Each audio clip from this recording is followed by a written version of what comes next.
Écoutez, il a fait plusieurs déclarations qui, à mon avis, devraient satisfaire les professionnels, avec toujours un équilibre, évidemment, avec la défense des intérêts des consommateurs.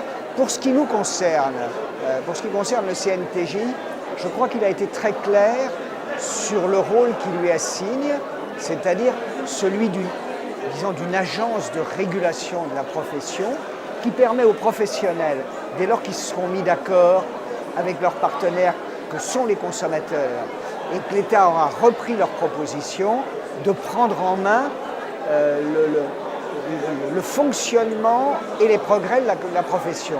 Alors, je ne sais pas si les gens y sont sensibles, mais c'est un changement considérable. C'est-à-dire que le CNTGI fonctionne de deux façons. Il donne des avis, ça c'est la loi, sur tous les textes qui concernent les professionnels. Il donne des avis et il les motive. Et c'est ça qui, à mon avis, est le plus important. Et le Premier ministre a insisté là-dessus, c'est qu'il a le pouvoir de faire des propositions, soit sur des sujets que lui soumet le gouvernement, soit sur les sujets dont il s'est lui-même préoccupé. Et les premiers exemples, il y a eu un certain nombre de sujets dont les propositions sont venues, je pense par exemple à certaines propositions qui sont venues de Jean-François Buet. Bon, à ce moment-là, le CNTGI fait une proposition et il la transmet au gouvernement. Le gouvernement, évidemment, en fait ce qu'il veut, il est libre de ses actes.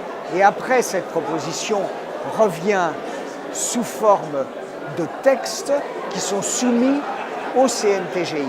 Donc c'est un changement considérable puisque ça permet aux professionnels, dans un cadre défini par la loi, de proposer toutes les évolutions du cadre législatif et réglementaire d'exercice de leur profession. Il me semble que c'est considérable. C'est d'autant plus considérable que les professions strictement réglementées, je pense aux notaires, aux huissiers, eh bien là c'est une formule originale où professionnels, après négociation avec leurs partenaires, peuvent faire des propositions au gouvernement.